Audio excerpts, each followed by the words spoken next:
processes in place that that have evolved over the years, but it might not be the most efficient way to do something.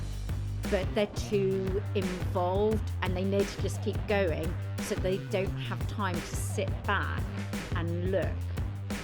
Yeah, that's really important because some businesses, they want to grow Yeah, and they are the limiting factor because, like you said, they are working 70 hours, which yeah, they're happy with, but then they can't give any more capacity yeah, to do any more. And then the flip side is that there are people that just want to spend more time with their families and they don't want to grow. They're happy with the annual income and everything, and that they just need that time back. So how would you, for these type of businesses, how do you help streamline the operations then so that they can undertake that? And I get it's probably different for different businesses. yeah. I mean, generally, what's happened is over the time as they've grown to the point that they've got to, they have potentially added things little by little. In my head, I sort of see a Mr. Messy, like it's all tangled up. You know, you know, it's a bit of a mess because it's just evolved over time to meet their needs, and just things have been bolted on as and when. So I come in as an outside perspective and can look at it overall and then redesign that inside to make it more efficient. Maybe they've got 3 or 4 different systems that, yeah, they've got them all talking together, but it might not be the most efficient way. They may have processes in place that that have evolved over the years, but it might not be the most efficient way to do something.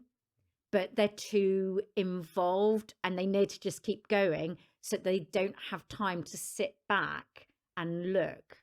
So it's just an extra, it's a breathing space almost. I can look in and I have the time to really reflect and see what needs to happen.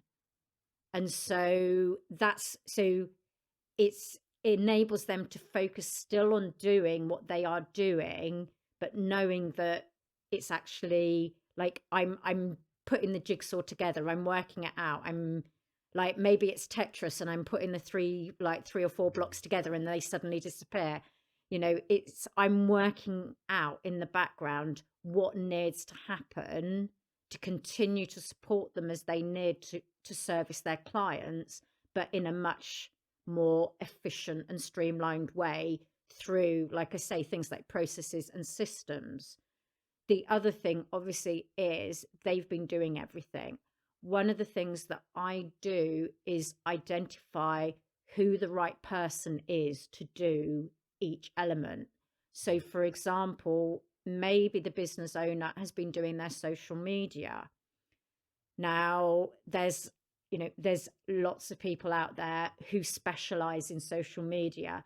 They are experts in social media. My client may be a business coach, may be a photographer. Their expertise is in that, not in social media. So I've got a group of contractors in my network that I would reach out to and find somebody who has the skill to do a specific job. And then I would manage that person. So it's taking everything off the plate of the owner. I want the clients that I partner with to be able to enjoy their business and do what brings them joy, why they set the business up in the first place. That is what's important. They need to be working with their existing customers and also talking to potential customers.